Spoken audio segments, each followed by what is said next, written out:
Hi there guys, welcome back. This is Kishore, founder and CEO of Trade Achievers. So இந்த video என்னென்னு பார்த்தீங்கன்னா ஒரு புது series ஆரம்பிக்க போகிறோம். இது என்ன சீரீஸோட பேர் என்னன்னு பார்த்தீங்கன்னா the voice of traders.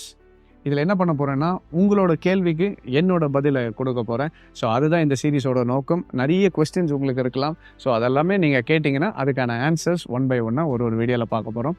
So let's start voice of traders.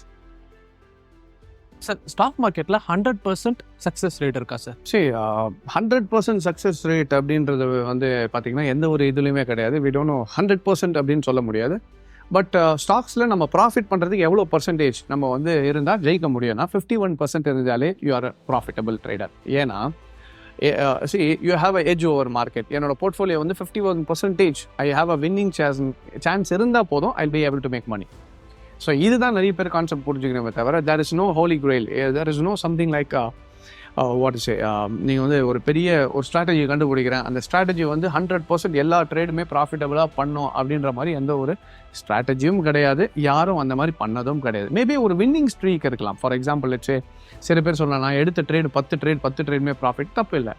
ஏன் 20 ட்ரேடு கூட ரெகுலராக தொடர்ந்து ப்ராஃபிட் இருக்கலாம். ஆனால் 21வது ட்ரேடோ 22வது ட்ரேடோ லாஸ் வரலாம். அதனால் அந்த ஸ்ட்ராட்டஜி ஃபெயில் ஆயிடுச்சானா கிடையாது. அல்டிமேட்லி ப்ராஃபிட்டில் இருக்கீங்களா இல்லையான்றது தான் முக்கியம்.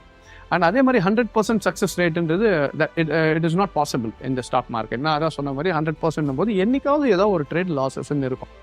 And that is part of the game. இப்போ ஃபார் எக்ஸாம்பிள் ஒரு ஃபுட்பால் எடுத்துக்கிறீங்க, கிரிக்கெட் எடுத்துக்கிறீங்க, 100% யாராவது ஜெயிக்க முடியுமானா கிடையாது.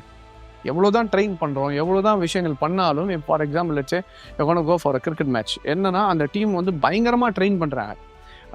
ஒரு சின்ன மைக்ரோஸை வச்சு கூட ட்ரெயின் பண்ணி எல்லாமே பண்ணாலும் ஏதோ ஒரு இடத்துல சறுக்குது, அந்த இடத்துல ஒரு லாஸ் வருது, ஏதோ ஒரு கேமை தோக்குறாங்க. இது என்னன்னா loss is part of the கேம்ன்றதை நம்ம புரிஞ்சுக்கணும். 100% சக்ஸஸ் மட்டும் தான் நான் வேணும், அப்படி இல்லைனா நான் வரவே மாட்டேன்னா நிறைய பேர் இந்த மார்க்கெட்லேயே இருக்க முடியாது. And though it is a professional, ரொம்ப வருஷமாக இருந்தாலும், என்னையே எடுத்துக்கோங்களேன் எக்ஸாம்பிளுக்கு, நான் இத்தனை வருஷமாக மார்க்கெட்டில் இருந்தோம், though I am profitable, but 100% success rate ஆனால் டெஃபினெட்லி கிடையாது.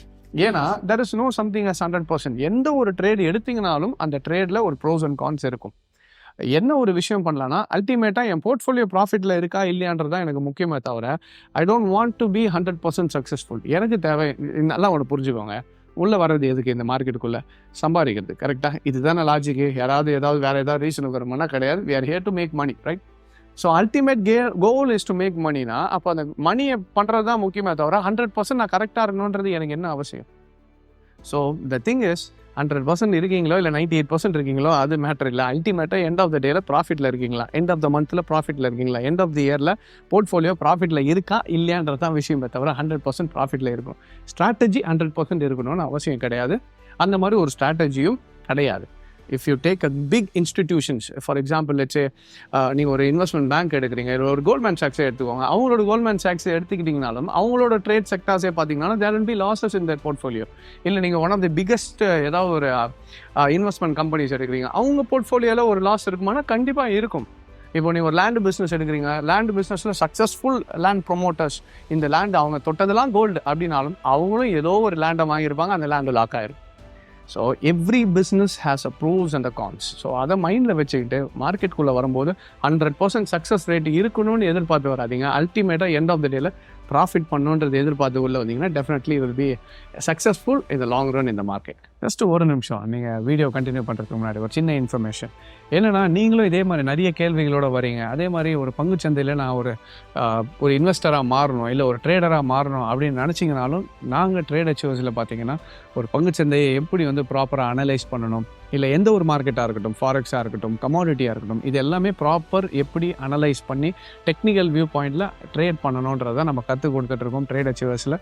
ஸோ நீங்களும் எங்களோட கிளாஸஸில் ஜாயின் பண்ணி ஃபுல்லாக கற்றுக்கிட்டு ட்ரேட் பண்ணணும்னு நினச்சிங்கனாலும் எங்களோட கிவன் நம்பருக்கு கால் பண்ணி கேட்டிங்கன்னா உங்களுக்கு எல்லா டீட்டெயில்ஸும் கொடுப்பாங்க. நமக்கு சென்னை, கோயம்புத்தூர், மதுரை அண்ட் பெங்களூரில் பிரான்ச்சஸ் இருக்குது. ஸோ 4 பிரான்ச்சஸ்லேயும் உங்களுக்கு பார்த்தீங்கன்னா எவ்ரி மண்டே கிளாஸஸ் இருக்குது. அண்ட் அதே மாதிரி பெங்களூரில் பார்த்தீங்கன்னா எக்ஸ்க்ளூசிவாக ஃப்ரைடே ஆனால் பேட்சஸ் இருக்கும்.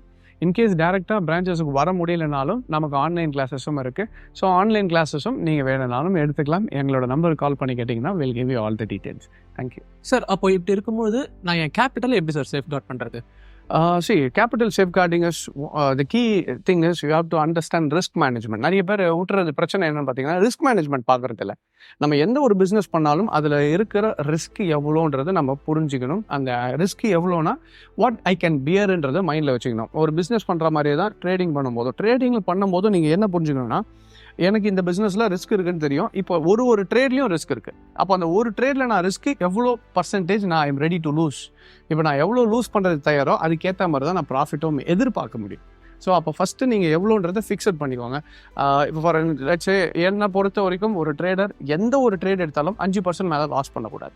ஏன்னா if you are going to lose more then 5% உங்களுக்கான ஆப்பர்ச்சுனிட்டி நீங்களே குறைச்சிப்பீங்க. ஃபார் எக்ஸாம்பிள் ஒரு 5% ஸ்டாப் லாஸ் ஒருத்தர் max 5%, I am talking about max 5% வச்சிங்கன்னா அட்லீஸ்ட் யூ கெட் 20 ட்ரேடிங்ஸ். கரெக்டாக 100% கேபிட்டலில் 5% டிவைட் பண்ணிங்கன்னா 20 ட்ரேடிங் ஆப்பர்ச்சுனிட்டி கிடைக்கும். அட்லீஸ்ட் 20ல் ஒரு நீங்கள் 15 லாஸ் பண்ணுறீங்க, ஒரு 5 இருந்தால் கூட திருப்பி இன்னொரு ஆப்பர்ச்சுனிட்டி இருக்குல்ல, அதுவும் 1:2 இருக்குன்னு வச்சுப்போம். 5% லாஸ் 10% டார்கெட், இதுதான் என்னோட ஸ்ட்ராட்டஜி. அப்படின்னா 5 ட்ரேடு தான் நான் என்ன சொல்கிறது, let's say I made profit, 15 trades I lost அப்படின்னாலும் 50% சான்ஸ் இருக்கும்போது இன்னொரு எனக்கு 10 ட்ரேடிங் செஷன்ஸ் கிடைக்கும்.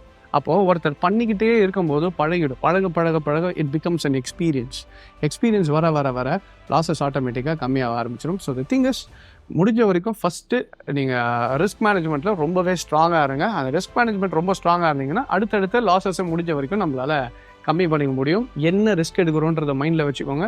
And never ever trade without a stop loss. இது நான் என்னோட எக்ஸ்பீரியன்ஸில் சொல்கிறேன், அடிப்பட்டதுனாலையும் சொல்கிறேன், நீங்கள் அடிப்படக்கூடாதுன்றதுக்காகவும் சொல்கிறேன். ஸ்டாப் லாஸ் இல்லாமல் தயவு செய்து ட்ரேட் பண்ணாதீங்க. ஏன்னா ஒரு டைம் ஸ்டாப் லாஸ் இல்லாமல் பண்ணும்போது காப்பாற்றின மாதிரி இருக்கும், ஆனால் ஒரு டைம் மொத்தமாக எல்லாத்தையும் எடுத்துகிட்டு போயிடும். So never trade without stops. இதெல்லாம் பண்ணிங்கனாலே முடிஞ்ச வரைக்கும் லாஸஸை கண்ட்ரோல் பண்ணிடலாம். ஸோ இதே மாதிரி உங்களுக்கும் நிறைய கொஸ்டின்ஸ் இருந்ததுன்னா டெஃபினட்டாக நீங்கள் கீழே கமெண்ட்டில் கமெண்ட் பண்ணுங்கள். ஸோ உங்களோட சார்பாக அந்த கொஸ்டின்ஸும் we'll try to answer. All right, so I hope this video was useful and thank you very much for joining. Take care.